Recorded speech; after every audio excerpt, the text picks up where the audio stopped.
Hello mga kaplanters, plantitos, plantitas, and plant babies. Good day to all of us po.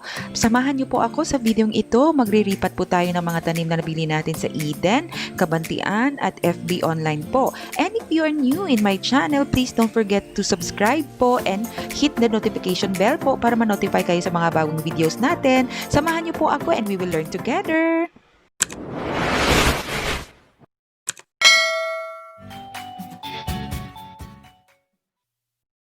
To start with po, we will use a towel tissue to avoid na lalabas yung mga soil natin kung mag-water tayo ng ating plant.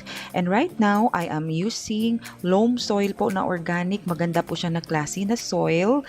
And for our first plant, we have the Micans Caladium. So, binili ko po ito sa Eden kay nanay. That was 1 month ago.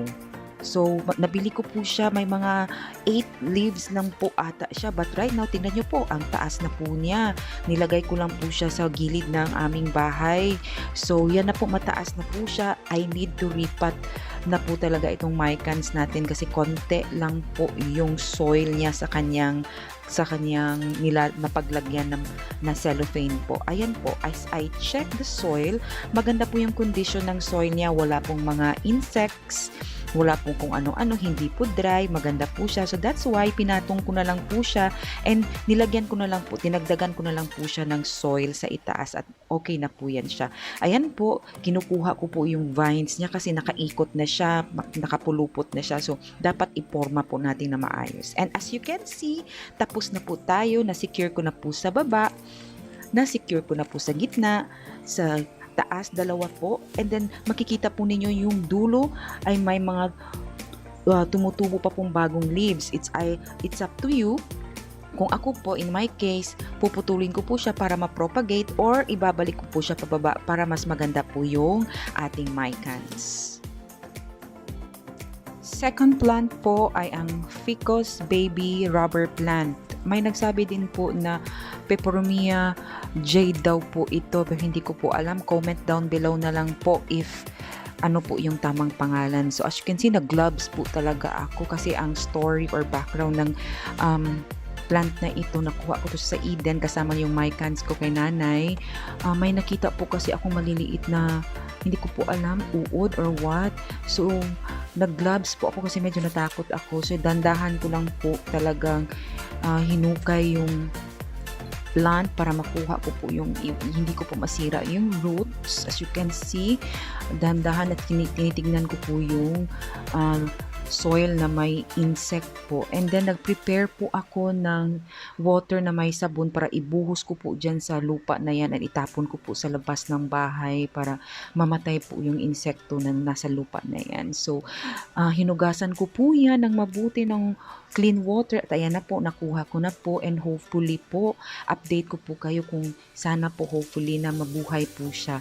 So, ayan na po, tinataktak ko po para wala ho talagang naiwan na ano doon sa roots niya. As you can see, healthy naman po yung roots niya, mga kaplanters. So, all we have to do is to put good soil, loam soil po yung gamit natin na organic, and we put fertilizer.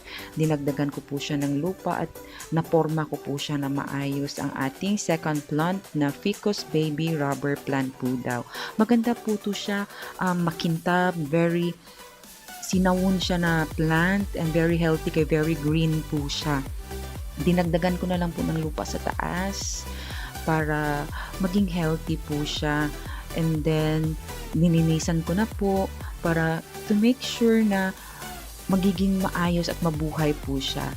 Ayan na po ang ating second plant, Ficus baby rubber plant, or hindi ko po talaga alam. Please comment down below na lang po kung ano po talaga ang ID ng halaman na to.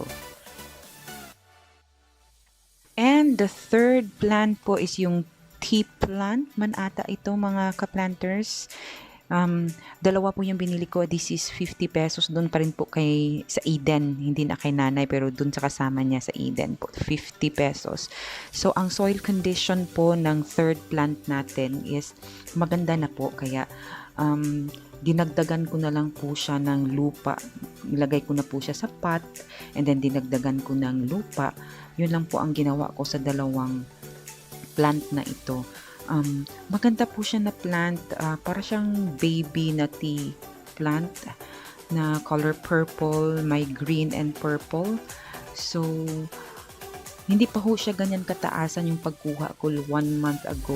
Medyo nagtaas na po talaga siya. And then, maliit lang yung soil niya sa kanyang pinaglalagyan na cellophane. So, I need to put it in a good size na pot po. So, yan po ang nilagyan ko. White na tamang-tama lang po ang size ng ating pot na binili ko. Pots na ating binili doon sa Kabantian worth 25 pesos po. So, ayan po ang ating third plant. Kung tama po yung ID ko, tea plant na parang bamboo po siya. Ganun po. Alright. Fourth plant po natin is itong hindi po ako talaga sure. Sorry po talaga. Just comment down below po to correct me po mga ka-planters. If this is Chinese evergreen or aglaonema po na green. Ang nagustuhan ko po dito is look at it.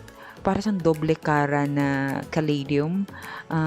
Puti yung sa right side and then left yung sa green yung sa left side. So, yan po. And the condition of this, the soil condition of this plant po, mga planters, is very compact. Tignan nyo po, parang bato, pinupukpok ko po. Hindi ho talaga siya nadudurog, promise. So, that's why I decided na dahan-dahan po siyang parang para ma-release po yung roots niya. Yung mga puti na roots makikita po ninyo.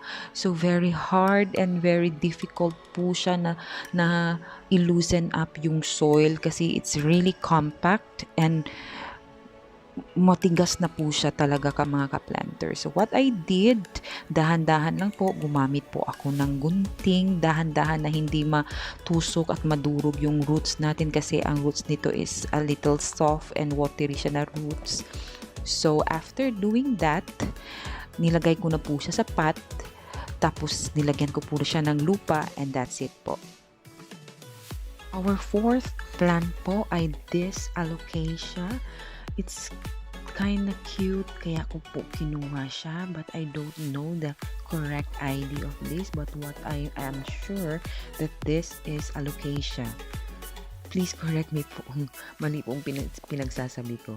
If this is Alocasia po, it's either Zebrina or Sanderiana or parang kasi siyang arrowhead na it's either like that. So, tinignan ko po ang soil condition of this plant. Marami po siyang ants na maliliit at saka may mga puti-puti po. So, that's why nilinisan ko po siya. Kasi po mas okay po kasi kung iripat mo, may naiwan na soil, na old soil niya. Kasi it would be easier sa plant to adapt with the new soil kasi may naiwan konti na old soil niya. So yan po, tapos na po ang ating Alocasia. And the fifth plant po ay ang four season. And this plant, I got this one sa Kabantian po, worth 100 pesos.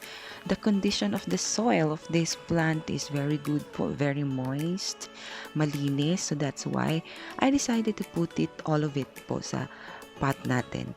And itong plant na ito po, kinuha ko po siya kasi nagandahan po ako sa kanya. As you can see, yung dahon po niya ay may mga puti po na stripes sa gilid na nakaporma po yung dahon. So, very pretty plant. So, I don't know the classification if this is an Alocasia or philodendron or ano po siya na plant. But what I like with this plant is maganda po yung dahon niya. So that's why I got it and I'm very happy to have it. This is my first time to have this kind of plant. I hope na mabuhay po siya. I will just update you kung matapos po tayo sa pagre-repot natin. I-update ko po kayo kung ano nangyari sa mga plants na ito. And our sixth plant po ay ito pong caladium na nakuha ko po sa online FB. Very affordable po, and this is also my first time to have this kind of variety. And this variety po, if I am wrong, please correct me po. This is Florida Elise, sabi ng seller ko po. So I got this one at 50 pesos. Very affordable. And I clean and check the soil condition of this plant. Okay naman po siya. So that's why I decided to put it on the pot. Unfortunately po, may nakita po tayong hindi magandang nilalang. Maliit pero takot po tayo dito. May ipis po na maliit inside the pot. So I decided to get rid of it. Pero medyo takot tayo na panic tayo dito. Medyo matagal natin na-remove yung maliit na ipis po. Ang ginamitan ko po ng gunting para lumabas po. Tinanggal ko ulit yung halaman. Andyan po siya. Ang bilis pong tumakbo ng ipis. Kaya medyo natakot po ako. And then nakawala po siya sa ginamitan ko na ng tsinelas. Ginamitan ko na ng spray po na may neem oil at saka may konting liquid detergent or liquid soap po para po sa aking mga ants. Hindi pa rin po nahuli ko po siya pero nawala rin siya eventually. So I was really disappointed. Gusto ko po matanggal or mapatay po siya kasi isang ipis, ang dami pong itlog pwede ma-produce po ng ipis na yan. Pero at the end of this repotting po, yung naglilinis na ako, napatay ko naman po siya. Going back to our plant, so I checked the condition of the soil. Since may ipis siya, marami din po siyang mga langgam sa kanyang soil. So tinatanggal ko po, nililinis ko po siya. And then, tinatanggal ko po yung mga puti-puti at yung mga maliliit na langgam sa kanyang soil. And our last plant po is another caladium. Very cute po ito and this is only 50 pesos sa FB. Online ko lang din po nabili. I forgot to screenshot her name. Thank you so much, seller, for this. And the ID of this caladium, correct me po if I am wrong, this is Florida Clown. Yung kanina is Florida Elise. So as I remove the soil of this plant po, kasi medyo marami po talagang insect, siguro matamis ito siya.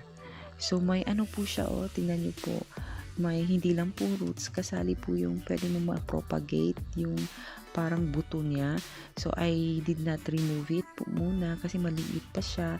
So that's why I put it with her new soil. Sana mabuhay din po siya kasi bagong soil ang nilagay ko. Hopefully ma-okay po siya, makasurvive po siya. And I will update you po kung ma-okay po itong plant na ito at lalaki po siya kasi parang juvenile stage pa po siya. Mga kaplanters. So that's it po. Yan po ang ating mga halaman na giripat for today. And I hope you will follow us with our update of these different plants na giripat natin. And hopefully po, dasal-dasal po tayo na makasurvive po sila lahat. This is Mothergemz, your plant mom from Davao City with my plant baby, Orange. I hope to see you guys. Thank you so much for watching and bye!